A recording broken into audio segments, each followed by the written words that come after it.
For over a century, bunkers have been the soldiers' last refuge, dark, reinforced shelters built to defy artillery, missiles, and bombs. In every war, they've been symbols of endurance, places where troops could hold out long after the battlefield above was lost.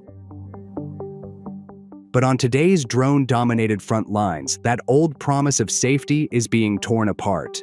Unmanned aircraft no longer just scout from above. They linger, stalk, and strike with pinpoint precision. A roof of concrete and steel no longer guarantees survival. Both Russia and Ukraine are learning this the hard way. Fortifications once considered untouchable are now falling to attacks launched from hundreds of kilometers away, guided by operators who never set foot near the front.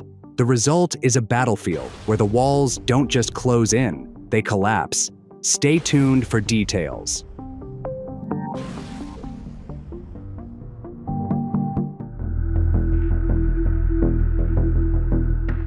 On August 5, 2025, Russian military sources released footage that perfectly captured this new reality. Drone operators from the 3rd Combined Arms Army of the Southern Group of Forces zeroed in on a Ukrainian bunker near Perizhnoye village.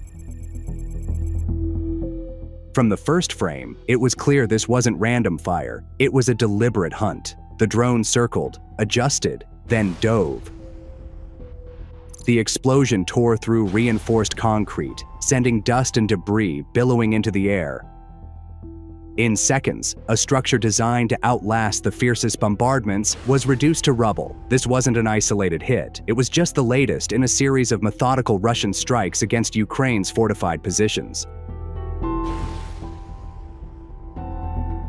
Only a few days earlier, on July 31st, Russian Geron-2 loitering munitions found and destroyed an artillery shell depot and an artillery piece belonging to Ukraine's 144th Separate Motorized Brigade in the Sumy region.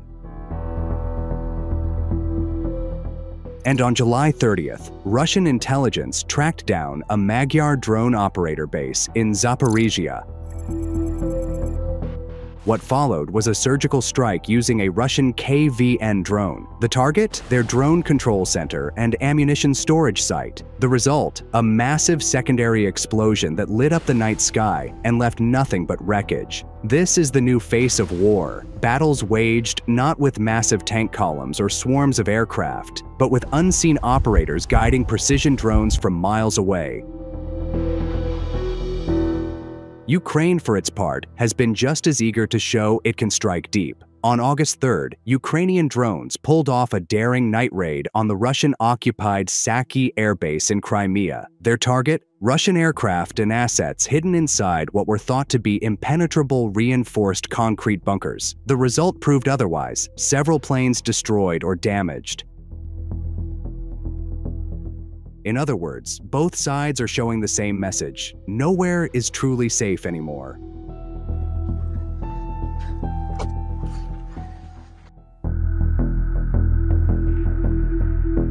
Russia's strikes on Ukrainian fortifications aren't the work of just one type of drone. They're the result of a whole family of unmanned aerial systems working together. Some are long-range loitering munitions, capable of traveling hundreds or even thousands of kilometers to hit deep rear targets. Others are fast, agile FPV drones, flown with first-person view cameras for precision attacks on weak points like ventilation shafts, entrances, or exposed ammunition stores. Then, there are the multi-role reconnaissance drones. They don't carry explosives themselves, but they spot, track, and guide the strike drones onto their targets with deadly accuracy. Working in pairs or swarms, these drones can overwhelm air defenses, keep a target under constant watch, and deliver a hit the moment an opening appears. When they connect, the results are devastating. Concrete cracks, internal structures collapse, and ammunition stores erupt in secondary explosions. It's not brute force, it's precision and persistence, used over and over until even the strongest defenses give way. Then there are the KVN drones that appeared on some destruction footage. Small but still lethal, perfect for striking control centers or ammunition storage. And when those ammo stores ignite, The secondary explosions often cause more destruction than the initial strike itself. For decades, the military bunker has been a symbol of safety, buried underground, armored with steel and concrete, equipped with blast-resistant doors and ventilation systems. They've been designed to shrug off artillery, bombs, and even limited missile strikes. They shelter soldiers from shrapnel, hide command centers from prying eyes, and protect ammunition from enemy fire. In theory, a well-built bunker could keep its occupants alive even in the worst bombardments, but theory rarely survives contact with the battlefield. Modern drones have turned these fortresses into targets that can be hunted, mapped, and struck with precision. A Geron 2 doesn't need to obliterate an entire bunker. Just hit the weak points, ventilation shafts, entrances, or ammo storage areas. The blast pressure alone can collapse internal structures or ignite fuel and explosives stored inside. This is what happened near Perezdnoe, and it's not just Ukraine's problem. Russia has learned the same hard lesson.